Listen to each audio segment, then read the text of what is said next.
Hello husband గారు, ఎప్పుడు చూసినా నా వంటల పేరు పెట్టే మీరు ఈరోజు నా చేతి వంట తిని అబ్బబ్బా ఎంత టేస్ట్గా చేసింది మా వైఫ్ అని మీ ఫ్రెండ్స్ చెప్పే టైం దగ్గరికి వచ్చేసింది. సండే స్పెషల్గా దోసకాయ మటన్ కర్రీ ప్రిపేర్ చేద్దామా?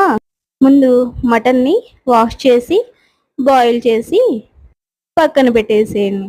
ఇప్పుడు కళాయి తీసుకొని ఆయిల్ వేసి ఆనియన్ పచ్చిమిర్చి కూడా వేసి మగ్గనివ్వండి. మగ్గిన తర్వాత చిన్న చిన్నగా కట్ చేసుకున్న దోసకాయ ముక్కలను కూడా వేసి ఒక 5 మినిట్స్ మగ్గిన తర్వాత మటన్ ముక్కలు కూడా వేసి కల్లుప్పు పసుపు కారం వేసి ఇంకొక 5 మినిట్స్ మగ్గనివ్వండి. అల్లం వెల్లుల్లి పేస్ట్ వేసి మనం బాయిల్ చేసుకున్న మటన్ ఉంది కదా, ఆ వాటరే పోయింది. కొంచెం గరం మసాలా కూడా వేసి లో ఫ్లేమ్ 20 మినిట్స్ కుక్ అయినాక కొత్తిమీర జల్లేసి